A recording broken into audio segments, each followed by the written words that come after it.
Hey guys, BMI here today with a quick and easy recap of the top cards from the Azvaldt expansion rotating out, and its likely impact on the meta and the classes moving forward. Let's get right into it. First of all, we have Bloodcraft. You'll immediately notice that a large amount of the Wrath package is finally rotating out, which will significantly impact the archetype and also the aggressive Wrath deck we have seen recently. In addition, the Evolve package is taking a major hit, losing both Signa and also Alice.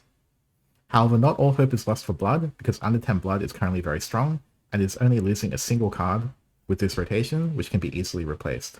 So that is your main hope if you are a Blood player. Moving along, we have Forestcraft. Forest has taken a major hit, Mugachio Forest is completely dead, and Plumeria, an essential part of the Castel package, is finally leaving us.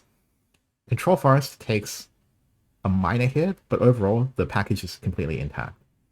I don't think that this is necessarily bad news for Forest. I think Plumeria can be replaced by new cards, so we just have to wait and see what Cygames comes up with. Moving forward, we have Havencraft. So I think this class is already weak, and Heal Haven is currently its best archetype. And that best archetype is taking a hit in the form of Ancient Commandments finally rotating out. I don't really know how they're going to recover from this, especially with Crystallize also rotating out, but potentially we can cope with the new archetype of 5 cost and higher.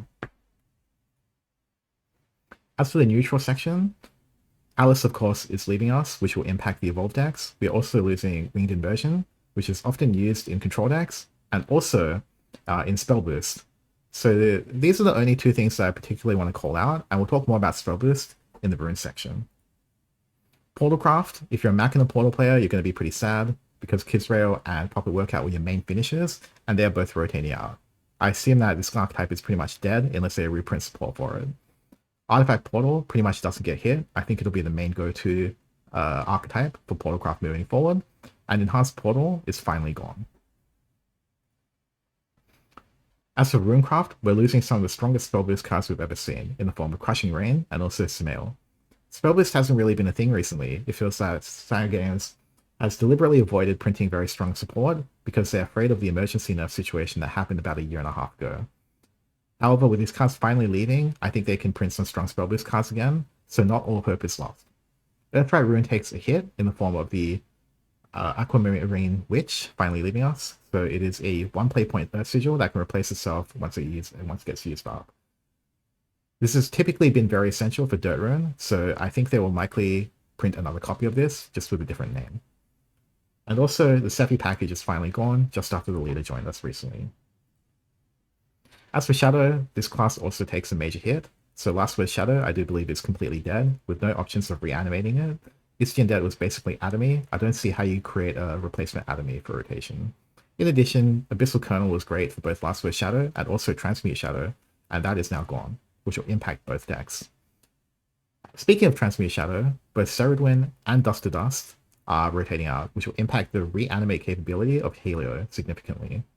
The Ghost package also gets hit, which will impact the new mid-range Shadow deck. However, I think that this won't impact them too much, especially with the opportunity to print new aggressive cards in the future expansion. Overall, I think Shadow does take a hit, but mid-range Shadow is most likely to remain strong. As for Swordcraft, Barbaros has finally found One Piece, so she will be retiring. It's not very viable in the current format, but she did terrorize enough formats while she was in rotation. In addition, Rally doesn't really take much of a hit. Of course, Radial is sometimes used, but it's only as a one-off, and a lot of decks don't run him. So overall, Swordcraft has a lot to gain here. I think they can print a lot of different cards for maybe Evolved Sword, Neutral Sword, or even Rally. So I don't think Sword players have much to worry about. As for Dragon, only a single card in this graphic matters, Drisail. This card was used in Buff Dragon and also Ramp Dragon as a way to stabilize after ramping either their follower's defense or their play points. Although it's just one card, it does represent a significant weakness now, where they can be aggressed upon and not have a way to clear the board and regain control. That said, Cygames may deliberately try to print another card that is similar to Drisail on purpose, so we just have to wait and see if Dragon players will eat well, or if they will be starved. That's pretty much it for today's video. If you enjoyed it, make sure to like and subscribe. Also make sure to check out shadowverse.master.com, where we'll also have an article version of this video available for you guys to refer back to if needed. And that's it. See you guys next time.